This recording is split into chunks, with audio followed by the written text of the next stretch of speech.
Hi hello అందరూ ఎలా ఉన్నారు? బాగున్నారా? Welcome to SK Manya vlogs. నా ఛానల్ని ఎవరైనా ఫస్ట్ టైం చూస్తుంటే నా ఛానల్ని సబ్స్క్రైబ్ చేసుకొని నన్ను ఫాలో అవ్వండి. మీకు నా ఛానల్లో మంచి మంచి వీడియోలు ముందు ముందు నేను అప్లోడ్ చేయడానికి ట్రై చేస్తాను. సో నేను పొద్దున్నే వాకింగ్కి వెళ్ళే ముందు 2 గ్లాసెస్ ఆఫ్ హాట్ వాటర్ తీసుకుంటాను. మార్నింగే మనం ఖాళీ కడుపుతో హాట్ వాటర్ కనుక తీసుకుంటే మన గట్ హెల్త్కి చాలా డైజెస్ట్ సిస్టమ్ బాగుంటుంది, మలబద్ధకం కూడా ఉండదు. వాకింగ్ అయిపోయిన తర్వాత మేము వెజిటేబుల్స్ తెచ్చుకోవడానికి వెళ్తున్నాము.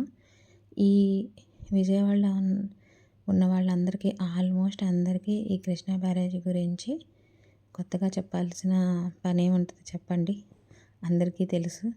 పొద్దున్నే ఈ వ్యూ భలే ఉంటుందండి. ఈ రోడ్లో వెళ్తూ ఉంటే చల్లటి గాలి వస్తూ ఉంటుంది. ఇంకోటి ఆ పక్కన ఆ వాటర్ ఉంటాయి కదా, ప్లెజెంట్గా నీట్గా బాగుంటుంది. నాకైతే చాలా ఇష్టం. అంటే మంచిగా ఫ్రెష్ ఎయిర్ వస్తూ ఉండి చాలా బాగుంటుంది. భవానీ ఐలాండ్ కూడా ఎంతమందికి తెలుసు, ఎంతమంది వెళ్ళారు? వెళ్తే కామెంట్ సెక్షన్లో కామెంట్ చేయండి, లైక్ చేయండి. విజయవాడలో కనుక ఎవరన్నా చూస్తుంటే లైక్ చేయండి. వెజిటేబుల్స్ తీసేసుకున్నాము, అదేం చూపించలేదు. ఇంకా తర్వాత అలా వస్తూ ఉంటే రేగ్గాయలు జాంకాయలు కనబడితే రేగ్గాయలు జాంకాయలు తీసేసుకొని ఇంక ఇంటికి బయలుదేరిపోయాము. అప్పుడే 6:30, 7 అయిపోయింది. చూడండి అప్పుడే సూర్యుడు వస్తున్నాడు. అలాగా ప్లెజెంట్గా అప్పుడే సూర్యుడు వస్తూ ఉన్నాడు కదా, చూడటానికి చాలా ఆహ్లాదకరంగా చాలా బ్యూటిఫుల్గా ఉంది కదా. మీకు ఎంతమందికి ఇష్టం? సో ఇంక ఇంటికి వచ్చి ఏం టిఫిన్ తీసుకుంటాం అని చెప్పి మీరు రెగ్యులర్గా ఒక చోట బాగుంటుందండి, విజయవాడ తాడేపల్లిలో పెట్రోల్ బంక్ ఉంటుంది కదా, దాని దగ్గర ఉంటుంది ఈ టిఫిన్ సెంటర్. టిఫిన్ చాలా బాగుంటుంది. తర్వాత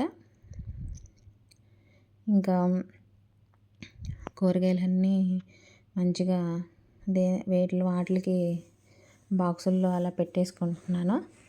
మీకు కొత్తిమీర ఒక మంచి టిప్ చెప్తున్నాను. కొత్తిమీరనే మీరు కింద వేరులు ఉంటాయి కదా, అవి కట్ చేయకోకుండా బాక్సులో పెట్టేసేయండి. అప్పుడు మీకు మినిమం 20 days అయినా సరే మీ కొత్తిమీర ఫ్రెష్గా ఉంటుంది, కుళ్ళిపోకుండా పాడవకుండా ఉంటుంది. ఒకసారి ట్రై చేయండి నచ్చితే టిప్. తర్వాత అంతా అయిపోయిన తర్వాత ఇట్లా క్లీన్ చేసేసుకుంటున్నాను.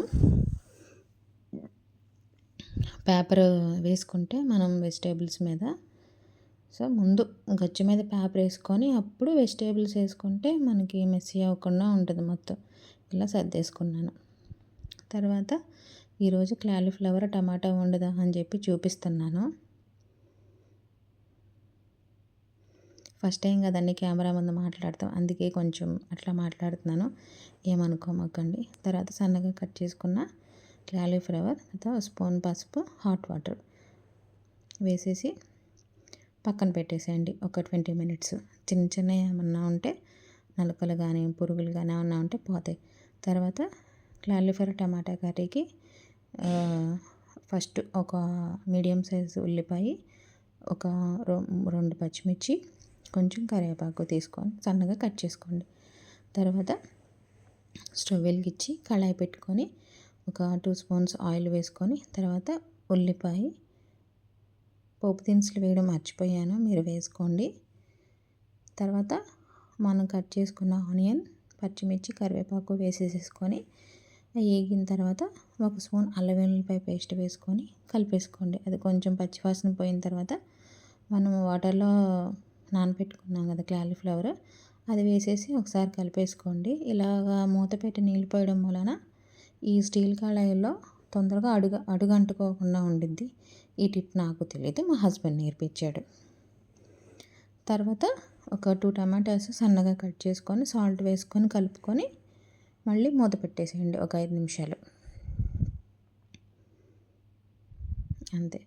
ఇట్లా వాటర్ అంతా వస్తున్నాయి కదా, చక్కగా మనకి ఆ వెజిటేబుల్లో ఉన్న వాటర్ వెజిటేబుల్కే పట్టి మంచిగా ముక్క అనేది మెత్తగా కుక్ అయిన తర్వాత ఒక స్పూన్ ధనియాల పొడి, కొంచెం జీలకర్ర, మీకు నచ్చితే గరం మసాలా కూడా వేసుకోండి. అంతే. అలాగా ఈ స్టేజ్లో ఉన్నప్పుడు కొంచెం మంచిగా అలా కలుపుకొని ఒక మీ కారానికి తగినంత కారం వేసుకోండి, కొంచెం కొత్తిమీర వేసుకోండి, కలుపుకొని దించేయడమే. అంతే, రెడీ అయిపోయింది కర్రీ. సో ఇంకేం నేను చూపించలేదు. నైట్ వచ్చేసి నేను ఇందాక చూపించాను కదా రేగ్గాయలు, కీర దోస, ఇంకా నా డిన్నర్ అదే. మార్నింగ్ బ్రేక్ఫాస్ట్ కోసం ఎగ్స్ తెప్పించాను. తర్వాత మార్నింగ్ బ్రేక్ఫాస్ట్ కోసం నట్స్ నానబెట్టుకుంటున్నాను. రెగ్యులర్గా మన డైట్లో కంపల్సరీగా ఈ నట్స్ అనేవి ఇంక్లూడ్ చేసుకోండి.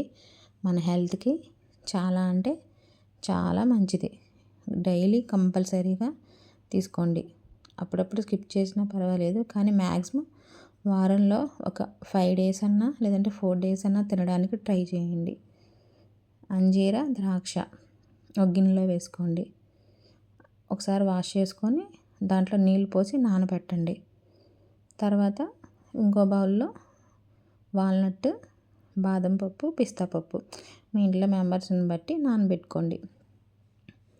సో తర్వాత ఇంకా ఇవి నానిపోతాయి తెల్లారికి. ఇంకా తర్వాత ఇంకోటి, మన హెయిర్ స్కిన్ బాగుండాలి అంటే మెంతులు వాటర్ చాలా అంటే చాలా బాగా పనిచేస్తాయి. ఒక స్పూన్ మెంతి వాటర్ కూడా నానబెట్టుకుంటున్నా. ఎందుకు అంటే ఈ 25లో నేను ఒక ఇది సంకల్పం పెట్టుకున్నాను. ఏంటంటే కొంచెం వెయిట్ లాస్ అవ్వాలని. సో 2025లో నేను వెయిట్ బాగా పెరిగిపోయాను. అందుకు వెయిట్ లాస్ అవ్వాలని నా గోల్ ఈ 2026లో. దోస పిండికి పప్పు నానవేసుకున్నా. Good night, bye.